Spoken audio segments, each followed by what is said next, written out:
विद्यार्थी मित्र, आपला सध्या 7वा टॉपिक चालू आहे, वेव्ह ऑप्टिक्स. आणि मागच्या व्हिडिओ क्लासमध्ये आपण वेव्ह ऑप्टिक्समधलं 5वं article, reflection of light at a plane surface, हे पाहिलं. आणि या आर्टिकलमध्ये रिफ्लेक्शन ऑफ लाईट या फिनॉमिनाचं हायजन्स वेव्ह थिअरी ऑफ लाईटच्या आधारे एक्सप्लेनेशन पाहिलं. म्हणजेच रिफ्लेक्शन ऑफ लाईट या फिनॉमिनाचे जे 3 लॉज आहेत ते हायजन्स वेव्ह थिअरी ऑफ लाईटच्या आधारे सिद्ध केले. त्यानंतर टेक्स्टबुकमध्ये जर पाहिलं तर 6व्या क्रमांकाचं article refraction of light at a plane surface हे आहे. आणि 7व्या क्रमांकाचं आर्टिकल पोलरायझेशन ऑफ लाईट हे आहे. परंतु कोरोनामुळं जो 25% सिलेबस कमी केला आणि त्या कमी केलेल्या सिलेबसमध्ये ही 2 आर्टिकल येतात. 6वं आर्टिकल रिफ्रॅक्शन ऑफ लाईट, तर 7वं आर्टिकल पोलरायझेशन ऑफ लाईट. तर कोरोनामुळं ही दोन्ही आर्टिकल्स डिलीट केलेले आहेत. त्यामुळं 5व्या आर्टिकलनंतर आपण थेट 8वं आर्टिकल पाहणार आहोत, इंटरफिरन्स ऑफ लाईट. तसं या टॉपिकमध्ये ढोबळमानानं 3 पार्ट आहेत. पहिला part Huygens wave theory of light, दुसरा पार्ट इंटरफिरन्स ऑफ लाईट आणि तिसरा पार्ट डायफ्रॅक्शन ऑफ लाईट. तर रिफ्लेक्शन ऑफ लाईट हे जे आर्टिकल आपण पाठीमागच्या क्लासमध्ये पाहिलं त्या आर्टिकलबरोबरच पहिला part Huygens wave theory of light हा संपला. आणि या आर्टिकलपासून दुसरा पार्ट इंटरफिरन्स ऑफ लाईट हा सुरू होतो. तर इंटरफिरन्सचा मिनिंग पाहण्या अगोदर आपण एक प्रिन्सिपल पाहणार आहोत, principle of superposition of waves. आता माळी सरांनी जो टॉपिक चालू केला आहे त्या टॉपिकचं नावच मुळात सुपरपोजिशन ऑफ वेव्स हे आहे. आणि त्यामुळे हे आर्टिकल तुम्ही त्याही टॉपिकमध्ये पाहाल. जर ऑलरेडी पाहिलं असेल तर परत एकदा ते रिपीट होईल. तर सुरुवातीला हे प्रिन्सिपल आपण काय आहे बघू. पहिल्यांदा वाचून किती समजते बघू. When 2 or more than 2 waves traveling through medium arrive at a point simultaneously, then each wave gives its own displacement independently of the other. हे पहिलं वाक्य. दुसरं आणि शेवटचं वाक्य, the resultant displacement at that point is equal to vector sum of displacements due to all waves. आता मला वाटत नाही की तुम्हाला ते कळलं असेल. 4 ओळीचं प्रिन्सिपल आहे, 2 वाक्य आहेत आणि पहिल्यांदा वाचताना ते अजिबातच कळत नाही. तर दुसऱ्यांदा आणि थोडंसं सावकाश वाचून बघू काय कळते का. When 2 or more than 2 waves traveling through medium arrive at a point simultaneously, then each wave gives its own displacement independently of the other. The resultant displacement at that point is equal to vector sum of displacements due to all waves. कदाचित थोडंफार कळलं असेल. आता थोडंसं मराठी आणि इंग्रजी दोन्ही असं मिक्स भाषेत बघू. When 2 or more than 2 waves काय करतायत, ट्रॅव्हलिंग थ्रू मीडियम आणि arrive at a point simultaneously. Then काय होतं, each wave gives its own displacement independently of the other. अशावेळी त्या पार्टिकलची रिझल्टंट डिस्प्लेसमेंट, त्या पॉईंटची रिझल्टंट डिस्प्लेसमेंट ही किती असते, equal to vector sum of displacements due to all waves. थोडंफार आणखी कळलं असेल. आता पूर्णपणे मराठीत बघू. दोन किंवा दोनपेक्षा जास्त वेव्स मीडियममधून ट्रॅव्हल होताना जर मीडियमच्या एखाद्या पॉईंटला सायमल्टेनियसली अराईव्ह झाल्या, पोचल्या, तर प्रत्येक वेव्ह इतर वेव्हचा विचार न करता स्वतःची डिस्प्लेसमेंट देते. प्रत्येक वेव्ह स्वतःची डिस्प्लेसमेंट दिल्यामुळं त्या पॉईंटला रिझल्टंट डिस्प्लेसमेंट ही त्या सर्व डिस्प्लेसमेंटच्या फॅक्टर सम इतकी असते. फॅक्टर सम याचा अर्थ डिरेक्शनचा विचार करून केलेली सम. थोडंफार आणखी जास्त कळलं असेल तर आपण एक्झाम्पल बघू किंवा डायग्रामच्या सहाय्यानं समजून घ्यायचा प्रयत्न करू. तर एक मीडियम आहे आणि या मीडियममधून वेव्स ट्रॅव्हल होत आहेत. ही पहिली वेव्ह,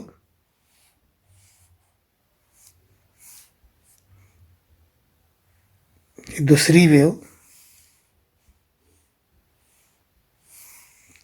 तर आणखी एक फक्त वेव्ह विचारात घेऊ, तिसरी वेव्ह. पहिली वेव्ह येलो कलरची आहे, दुसरी वेव्ह रेड कलरची आहे आणि तिसरी वेव्ह ही ब्ल्यू कलरची आहे. आणि ह्या वेव्ज या मीडियममधून ट्रॅव्हल होत आहेत. हे मीडियम आहे आणि मीडियमच्या समजा या पॉईंटला एकाच वेळी पोहोचत असतील, सायमल्टेनियसली अराईव्ह होत असतील, तर या पॉईंटला प्रत्येक वेव्ह स्वतःची डिस्प्लेसमेंट देते. पहिली जी येलो वेव्ह आहे ती स्वतःची म्हणजे एवढी डिस्प्लेसमेंट देईल. दुसरी जी रेड वेव्ह आहे ती त्याच वेळी एवढी डिस्प्लेसमेंट देईल. तर तिसरी वेव्ह एवढी डिस्प्लेसमेंट देईल. तिन्ही वेव्ह त्या पार्टिकलला, त्या पॉईंटला स्वतःची डिस्प्लेसमेंट देते. अशावेळी त्या पार्टिकलची रिझल्टंट डिस्प्लेसमेंट ही या तिन्ही डिस्प्लेसमेंटच्या फॅक्टर सम इतकी असते. डिरेक्शनचा विचार करून केलेल्या सम इतकी असते. 3 पैकी 2 डिरेक्शन ह्या अपवर्ड डिस्प्लेसमेंट्स आहेत, वरच्या दिशेने मिळालेल्या डिस्प्लेसमेंट्स आहेत. तर एक डिस्प्लेसमेंट ही डाऊनवर्ड डिस्प्लेसमेंट आहे, खालच्या दिशेने मिळालेली डिस्प्लेसमेंट आहे. जर अपवर्ड डिस्प्लेसमेंट्स पॉझिटिव्ह मानल्या, डाऊनवर्ड डिस्प्लेसमेंट निगेटिव्ह मानल्या, तर तिन्ही डिस्प्लेसमेंटची फॅक्टर सम घेताना पहिल्या 2 डिस्प्लेसमेंट्स अपवर्ड असल्यामुळे पॉझिटिव्ह घ्यायच्या, तर तिसरी डिस्प्लेसमेंट जी आहे ती डाऊनवर्ड डिस्प्लेसमेंट असल्यामुळं निगेटिव्ह घ्यायची. कळावं म्हणून समजा पहिली डिस्प्लेसमेंट ही आपण 1 आहे असं मानू, 1. दुसरी डिस्प्लेसमेंट ही आपण 1.5 आहे असं मानू. तिसरी डिस्प्लेसमेंट ही परत एकदा 1 आहे असंच मानू. 3 पैकी या 2 डिस्प्लेसमेंट्स अपवर्ड असल्यामुळं त्यांना पॉझिटिव्ह मानू. तर ही एक डिस्प्लेसमेंट डाऊनवर्ड असल्यामुळं तिला आपण निगेटिव्ह मानू. मग रिझल्टंट डिस्प्लेसमेंट असेल 1 plus 1.5 minus 1 which is equal to 1.5. 1.5 ही या पॉईंटची रिझल्टंट डिस्प्लेसमेंट असेल आणि ही पॉझिटिव्ह डिस्प्लेसमेंट आहे. याचा अर्थ अपवर्ड डिरेक्शनमध्ये 1.5 इतकी डिस्प्लेसमेंट त्या पार्टिकलला रिझल्टंट डिस्प्लेसमेंट म्हणून मिळेल. आणखी एक एक्झाम्पल घेऊ. या पॉईंट्स,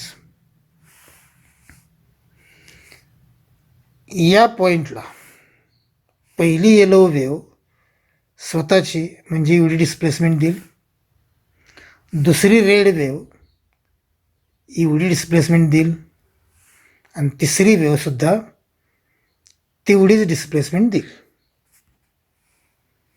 परत एकदा आपण आकडे विचारात घेऊ. पहिली डिस्प्लेसमेंट 2 आहे असं मानू, दुसरी आणि तिसरी डिस्प्लेसमेंट ही प्रत्येकी 1 आहे असं मानू.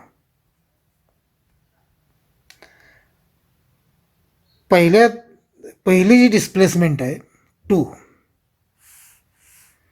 ती डाऊनवर्ड डिरेक्शनमध्ये आहे, त्यामुळे ती निगेटिव्ह असेल. तर नंतरच्या 2 डिस्प्लेसमेंट ज्या आहेत त्या अपवर्ड डिस्प्लेसमेंट आहेत, त्यांना पॉझिटिव्ह मानू. मग रिझल्टंट डिस्प्लेसमेंट असेल -2 + 1 + 1 विच इज इक्वल टू 0. तर या पॉईंटला रिझल्टंट डिस्प्लेसमेंट ही 0 असेल, म्हणजेच तो पार्टिकल इथंच असेल, तो वरतीही जाणार नाही आणि खालीही जाणार नाही. हा प्रिन्सिपल ऑफ सुपरपोजिशन ऑफ वेव्हचा अर्थ आहे. 2 किंवा 2पेक्षा जास्त वेव्स मीडियममधून ट्रॅव्हल होताना एखाद्या पॉईंटला एकाच वेळी अराईव्ह झाल्या, पोचल्या, तर प्रत्येक वेव्ह त्या पॉईंटला स्वतःची डिस्प्लेसमेंट देते, इतर वेव्हचा विचार न करता. आणि मग त्या पॉईंटची रिझल्टंट डिस्प्लेसमेंट ही सर्व डिस्प्लेसमेंटच्या फॅक्टर सम इतकी असते. किंवा इंग्रजीत असं सांगता येईल, when 2 or more than 2 waves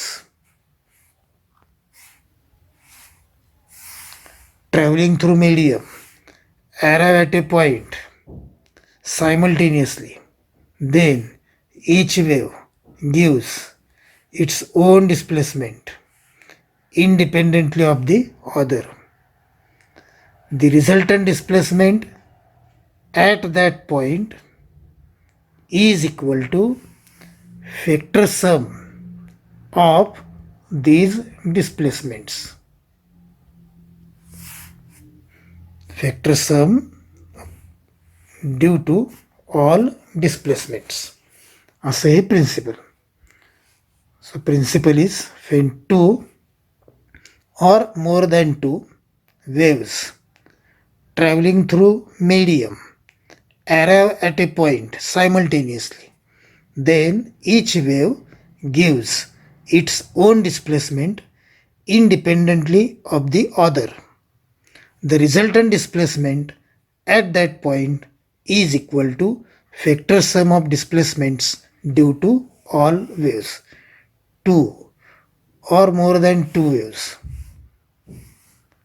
traveling through medium and arrive at a point simultaneously. Then काय होतं, each wave gives काय own displacement, कशी, independently of the other. असं सगळं असेल तर रिझल्टंट डिस्प्लेसमेंट त्या पॉईंटला ही डिस्प्लेसमेंट्स ड्यू टू ऑल वेव्सच्या फॅक्टर सम इतकी असते, डिरेक्शनचा विचार करून केलेल्या सम इतके असते. तर हे प्रिन्सिपल. आता हे जे प्रिन्सिपल आहे ते सर्व प्रकारच्या वेव्हना इक्वली लागू पडतं. वेव्हचे प्रकार तुम्हाला माहीत आहेत. मुख्य दोन प्रकार आहेत, मेकॅनिकल वेव्ज आणि इलेक्ट्रोमॅग्नेटिक वेव्ज. मेकॅनिकल वेव्जमध्ये परत दोन प्रकार आहेत, ट्रान्सवर्स वेव्ज, लॉन्जिट्युडनल वेव्ज. तर कुठलीही वेव्ह असो, ट्रान्सवर्स मेकॅनिकल वेव्ह असो, लॉन्जिट्युडनल मेकॅनिकल वेव्ह असो, इलेक्ट्रोमॅग्नेटिक वेव्ह असो, साऊंड वेव्ह असो, कुठलीही वेव्ह असो, सर्व वेव्जना हे प्रिन्सिपल इक्वली लागू पडतं. सर्व प्रकारच्या वेव्ज हे प्रिन्सिपल पाळतात. when two or more than two waves traveling through medium arrive at a point simultaneously, then each wave gives its own displacement independently of the other. The resultant displacement at that point is equal to vector sum of displacements due to all waves. तर इंटरफिरन्सचा meaning बघण्यापूर्वी आपण principle of superposition of waves हे पाहिलं. आता याच्यानंतर दोन cases आहेत. त्यातली पहिली केस अशी की दोन लाईट वेव्ज आहेत.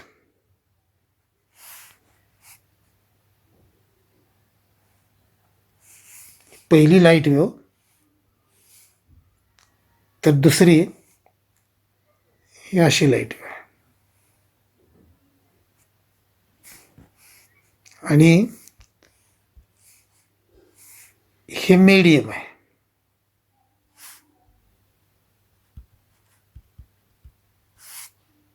आणि ह्या मीडियममधून दोन लाईट वेव्स ट्रॅव्हल होत आहेत.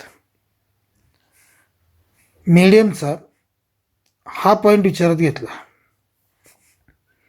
तर या पॉईंटला पहिल्या ब्ल्यू वेव्हचं क्रेस्ट तयार होतं आणि त्याच पॉईंटला दुसऱ्या येलो वेव्हचं सुद्धा क्रेस्टच तयार होतं. याचा अर्थ या पॉईंटला पहिल्या वेव्हचं क्रेस्ट दुसऱ्या वेव्हच्या क्रेस्टला कोइन्साइड होतं. जर पहिल्या वेव्हची क्रेस्ट दुसऱ्या वेव्हच्या क्रेस्टला कोइन्साइड होत असेल तर त्या पॉईंटला त्या दोन्ही लाईट वेव्ज इन फेज आहेत असं म्हणायचं. क्रेस्टला क्रेस्ट कोइन्साइड होत असेल तर त्या पॉईंटला त्या दोन लाईट वेव्ज इन फेज आहेत असं म्हणायचं. आणखी एक पॉईंट विचारात घेऊ, हा पॉईंट. या पॉईंटला पहिल्या ब्ल्यू वेव्हचं ट्रप तयार होतं, तर दुसऱ्या येलो वेव्हचं सुद्धा ट्रपच तयार होते. याचा अर्थ या पॉईंटला पहिल्या वेव्हचं ट्रप दुसऱ्या वेव्हच्या ट्रपला कोइन्साइड होते. असं जरी असलं तरी या पॉईंटला त्या दोन्ही वेव्ज इन फेज आहेत असंच म्हणायचं. जसं पहिल्यांदा आपण पाहिलं की क्रेस्टला क्रेस्ट कोइन्साइड होत असेल तर त्या पॉईंटला त्या दोन लाईट वेव्ज इन फेज असतात. तसंच एखाद्या पॉईंटला एका लाईट वेव्हचं ट्रप दुसऱ्या लाईट वेव्हच्या ट्रपला कोइन्साइड होत असेल, ट्रपला ट्रपच कोइन्साइड होत असेल तरीसुद्धा त्या पॉईंटला दोन लाईट वेव्ज इन फेज आहेत असंच म्हणायचं. म्हणून असं म्हणता येईल की दोन लाईट वेव्ज एखाद्या मीडियममधून जात असताना आणि एखाद्या पॉईंटला एकाच वेळी येत असताना जर एका वेव्हचं क्रेस्ट दुसऱ्या वेव्हच्या क्रेस्टला किंवा एका वेव्हचं ट्रप दुसऱ्या वेव्हच्या ट्रपला कोइन्साइड होत असेल तर त्या पॉईंटला त्या दोन्ही लाईट वेव्ज इन फेज आहेत असं म्हणायचं. when two लाईट वेव्ज, आता आपण स्पेशली लाईट वेव्हबद्दल बोलतो आहे. याच्या अगोदर जस्ट आपण principle of superposition of waves पाहिलं, तर ते जनरल होतं, म्हणजे कुठल्याही वेव्हना लागू पडणारं ते प्रिन्सिपल आहे. पण आता जे आपण बोलतोय ते मात्र कुठल्याही वेव्हच्या बाबतीत नाही, तर पर्टिक्युलरली लाईट वेव्हच्या बाबतीत बोलतोय. If two light waves travelling through medium and arrive at a point simultaneously, and if crest of one wave coincides with crest of other wave, then at that point two waves are in phase. किंवा when two light waves traveling through medium and arrive at a point simultaneously, and if trough due to one wave coincides with trough due to other wave, then at that point two light waves are in phase. पहिला मुद्दा, दोन light waves मीडियममधून जात असताना एखाद्या पॉईंटला जर क्रेस्टला crest coincide होत असेल किंवा एखाद्या पॉईंटला ट्रपला ट्रप कोइन्साइड होत असेल, तर त्या पॉईंटला त्या दोन लाईट वेव्ज इन फेज आहेत असं म्हणायचं. पहिला point, if two light waves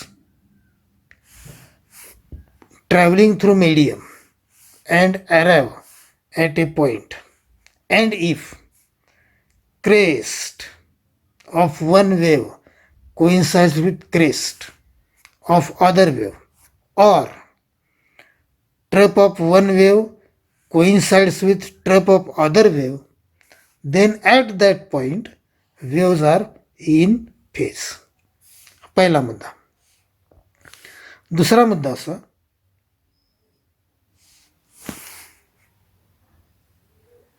जर दोन लाईट वेव्ज आकृतीत दाखवल्याप्रमाणे या पॉईंटला इन फेज आहेत, कारण या पॉईंटला पहिल्या वेव्हचं क्रेस्ट दुसऱ्या वेव्हच्या क्रेस्टला कोइन्साइड होते, म्हणून दोन्ही लाईट वेव्ज या पॉईंटला इन फेज आहेत. जर दोन लाईट वेव्ज एखाद्या पॉईंटला इन फेज असतील तर प्रिन्सिपल ऑफ सुपरपोजिशन ऑफ वेव्हमुळं ज्या दोन डिस्प्लेसमेंट मिळतात, पहिली वेव्ह ही डिस्प्लेसमेंट देते, त्याचवेळी दुसरी वेव्ह एवढी डिस्प्लेसमेंट देते. दोन्ही डिस्प्लेसमेंट ह्या एकाच डिरेक्शनमध्ये असतात आणि त्यामुळं त्या दोन्ही डिस्प्लेसमेंटची सरळ सरळ ॲडिशन होते आणि त्यामुळे रिझल्टंट डिस्प्लेसमेंट ही अशी मॅक्झिमम असते. दोन्ही डिस्प्लेसमेंट एकाच डिरेक्शनला असल्यामुळं त्यांची सरळ सरळ बेरीज होते आणि त्यामुळं या पॉईंटला रिझल्टंट डिस्प्लेसमेंट ही एवढी असेल.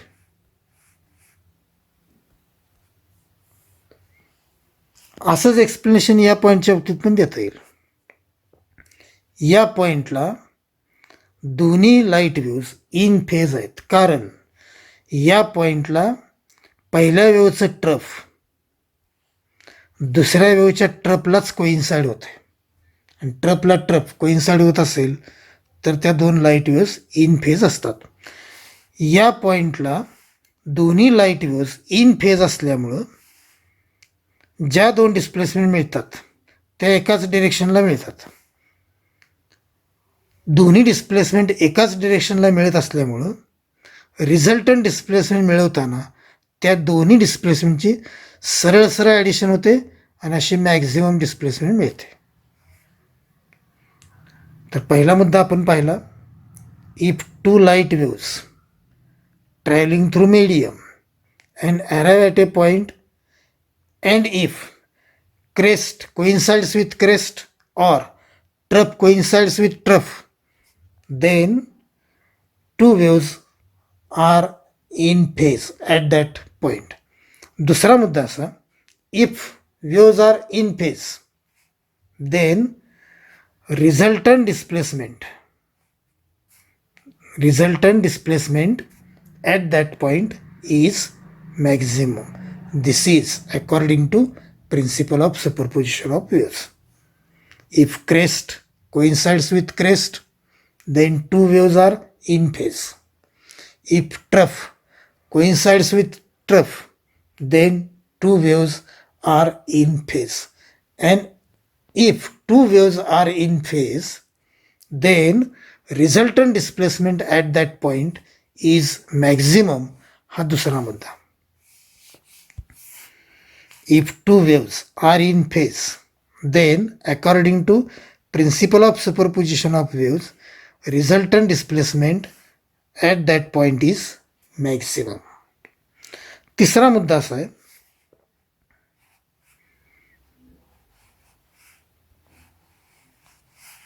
या पॉइंटला दोन्ही लाईट वेव्स इन फेज आहेत, म्हणून या पॉइंटला रिझल्टंट डिस्प्लेसमेंट अशी मॅक्झिमम आहे.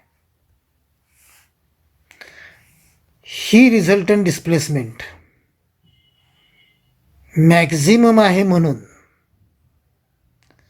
या पॉइंटला intensity of light he maximum असते.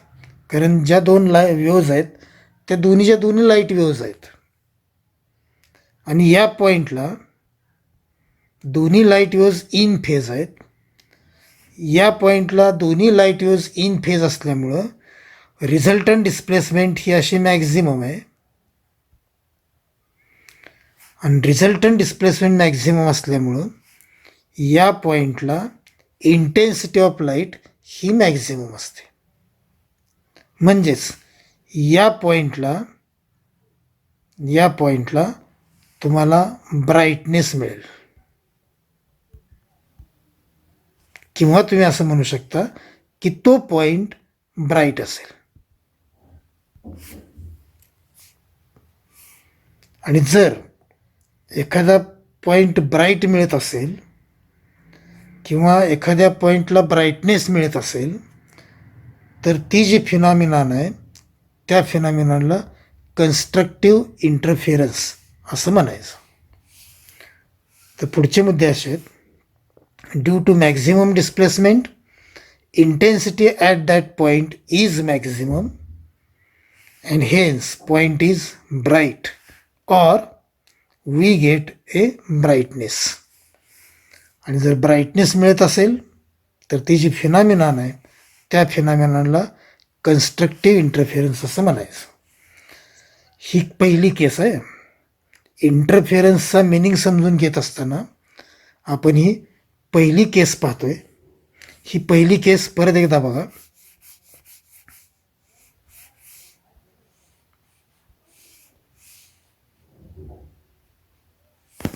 दोन लाईट वेव्ज,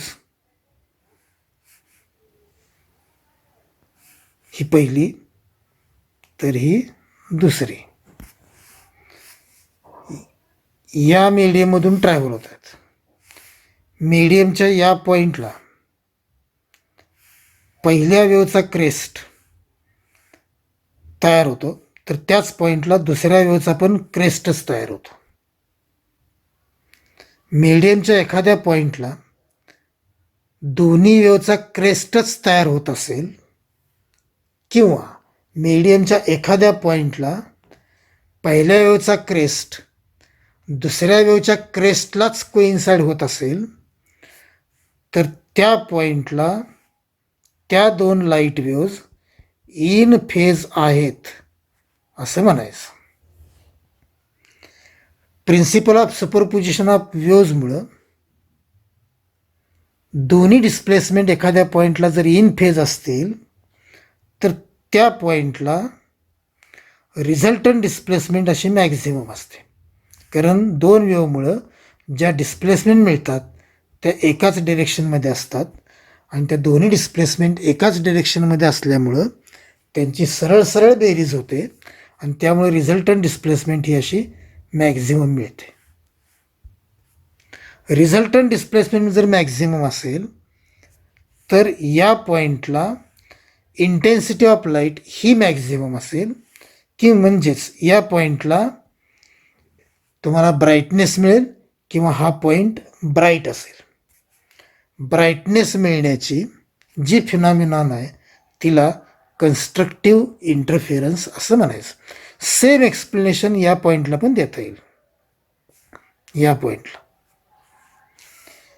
मीडियममधून दोन लाईट वेव्ज ट्रॅव्हल होताना मीडियमच्या या पॉईंटला पहिल्या वेव्हचं ट्रफ आणि दुसऱ्या वेव्हचं देखील ट्रफ कोइन्साइड होतं, तयार होतं.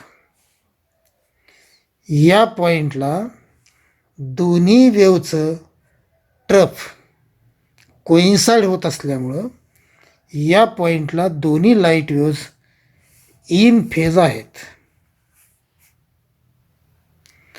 दोन्ही लाईट वेव्ज या पॉईंटला इन फेज असल्यामुळं प्रिन्सिपल ऑफ सुपरपोजिशन ऑफ वेव्जनुसार मिळणाऱ्या दोन्ही डिस्प्लेसमेंट एकाच डिरेक्शनमध्ये असतात. दोन्ही डिस्प्लेसमेंट एकाच डिरेक्शनमध्ये असल्यामुळं त्या पॉईंटला रिझल्टंट डिस्प्लेसमेंट अशी मॅक्झिमम मिळते. ही रिझल्टंट डिस्प्लेसमेंट मॅक्झिमम असल्यामुळं या पॉईंटला तुम्हाला ब्राईटनेस मिळेल किंवा हा पॉईंट ब्राईट असेल. ब्राईटनेस मिळण्याची किंवा ब्राईट पॉईंट मिळण्याची जी फिनॉमिनॉन आहे त्या फिनॉमिनॉनला कन्स्ट्रक्टिव्ह इंटरफेरन्स असं म्हणायचं. इंग्रजीत सांगता येईल, if two light waves travelling through medium arrive at a point simultaneously, and if crest of one wave coincides with crest of other wave, or trap of one wave coincides with trap of other wave, then at that point waves are in phase. If two light waves are in phase, then resultant displacement is maximum. Resultant displacement is maximum. Due to maximum resultant displacement, at that point we get a brightness, or the point is bright. And this phenomenon is called as constructive interference. Two light waves traveling through medium and arrive at a point. If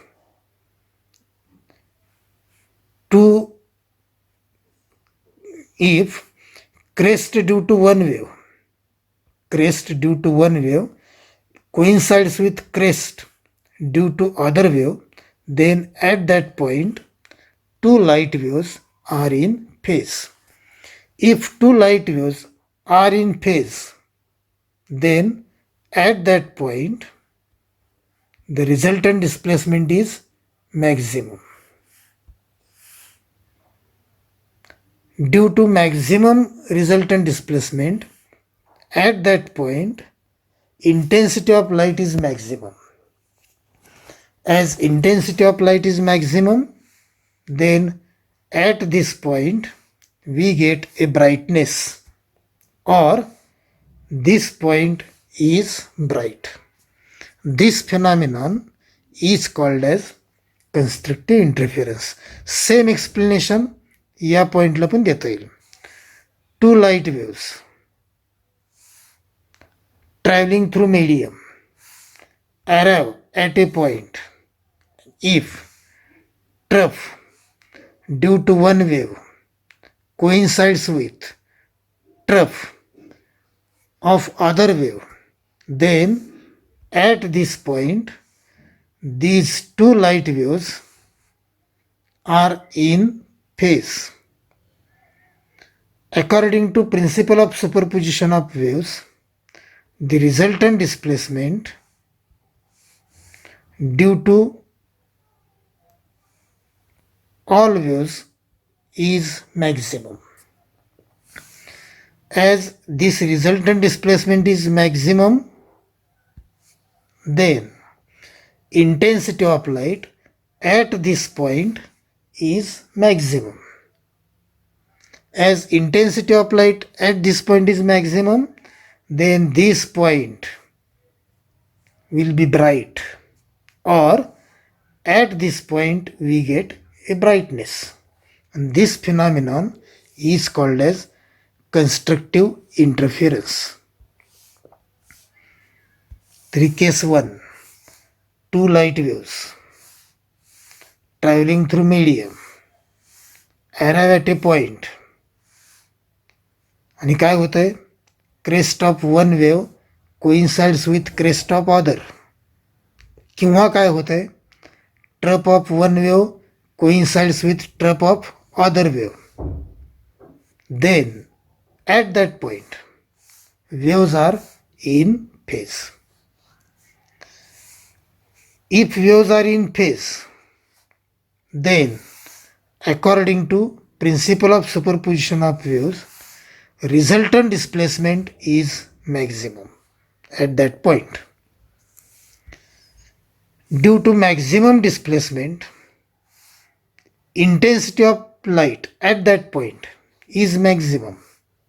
As intensity of light is maximum, point is bright, or we get a brightness, and this phenomenon is called as constructive interference.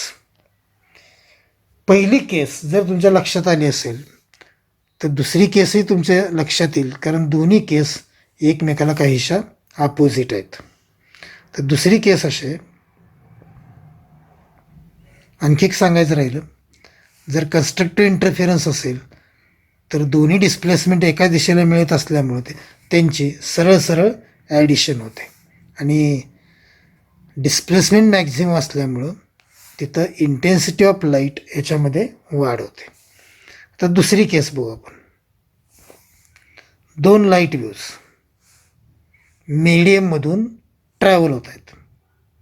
पहिली wave अशी आहे, तर दुसरी wave अशी आहे.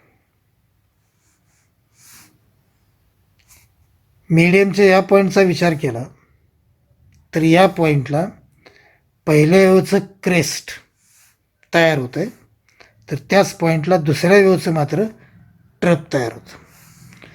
जर क्रेस्टला trough coincide होत असेल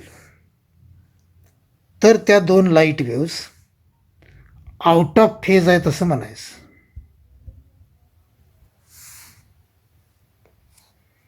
या पॉईंटला पहिल्या वेवचं क्रेस्ट दुसऱ्या वेवच्या ट्रपला कोइन्साइड होते, म्हणून या पॉईंटला दोन्ही light waves out of phase आहेत. असंच एक्सप्लेनेशन इथं पण देता येईल.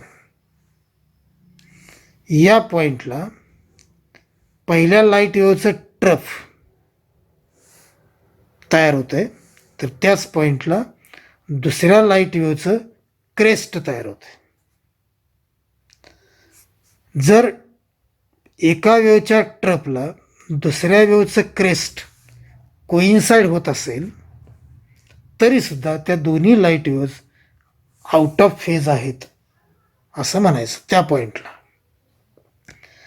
पहिल्या केसच्या अगदी उलट.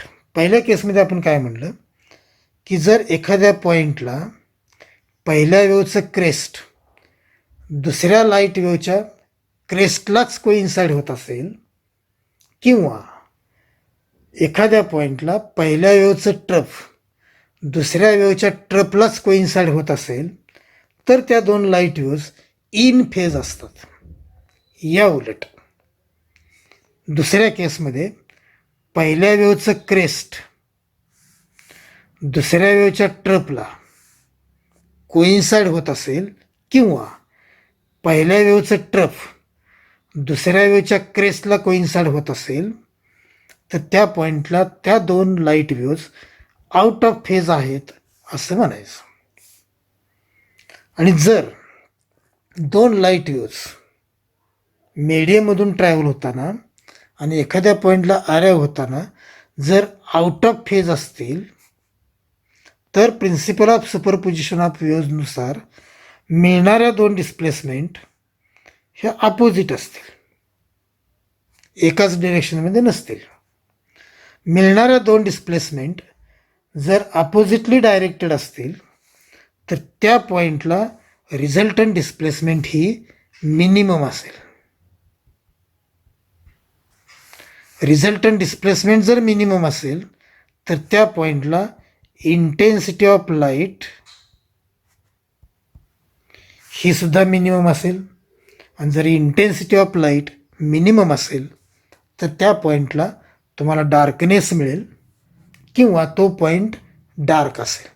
पहिल्या केसच्या अगदी उलट. परत एकदा बघा. Two light waves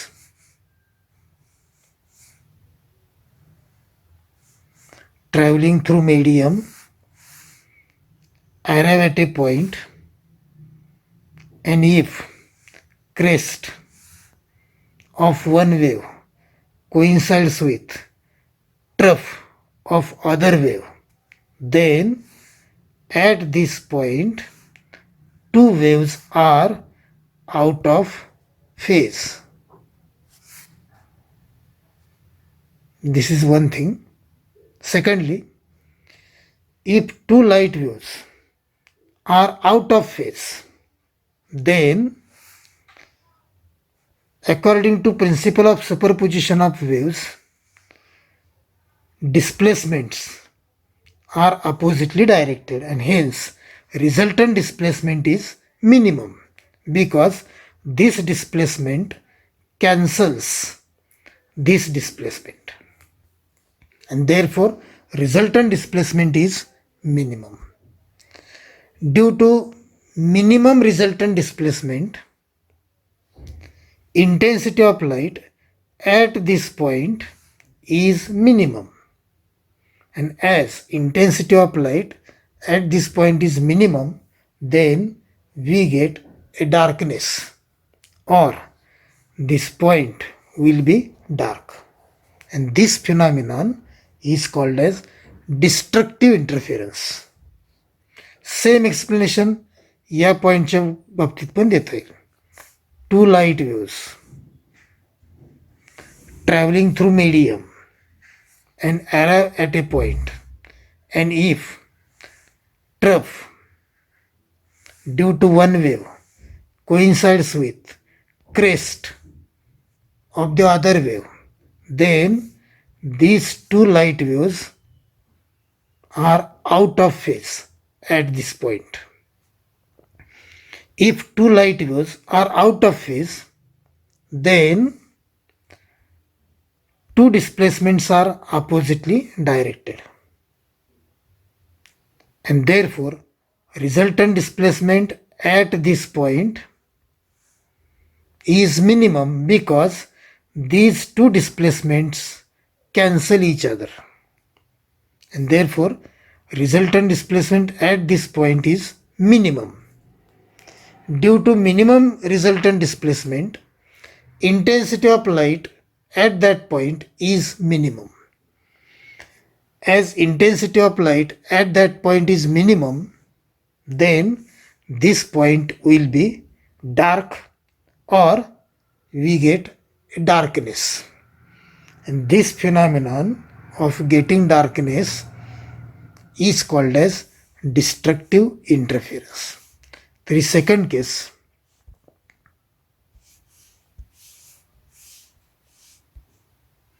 If two light waves traveling through medium and arrive at a point, if crest of one wave coincides with trough of the other wave, किंवा trough of one wave coincides with crest of other wave, then at that point waves are out of phase.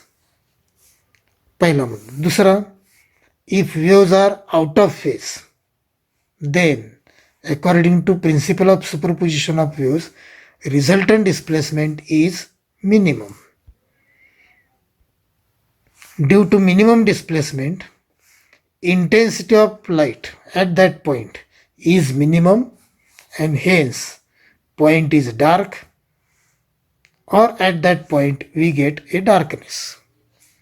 This phenomenon is called as destructive interference. Destructive इंटरफिरन्सच्या बाबतीत cancellation of displacement होतं. Displacement एकमेकाला cancel होतात, त्यामुळे resultant displacement ही minimum येते. आणि destructive इंटरफिरन्समध्ये इंटेन्सिटी ऑफ लाईट कमी होते. डिस्प्लेसमेंट एकमेकाला कॅन्सल करतात म्हणून resultant displacement minimum, resultant displacement minimum म्हणून इंटेन्सिटी ऑफ लाईट मिनिमम, म्हणजे इंटेन्सिटी तिथं फॉल होते, कमी होते. तर अशा ह्या दोन केसेस, परस्परांच्या अगदी उलट अशा ह्या दोन केसेस आहेत. तर हे दोन प्रकारचे इंटरफिरन्स आपण पाहिले, constructive interference and destructive interference. दोन्हीलाही इंटरफिरन्स असं म्हणायचं. कन्स्ट्रक्टिव्ह इंटरफिरन्समध्ये rise in intensity of light होते, तर डिस्ट्रक्टिव्ह इंटरफिरन्समध्ये fall of intensity of light घडून येतं. राईज होणे किंवा फॉल होणे दोघांनाही इंटरफिरन्स असंच म्हणायचं. राईज इन इंटेन्सिटी और fall of intensity both are called as interference of light. हा इंटरफिरन्सचा मिनिंग आहे. आपण इथं थांबतोय.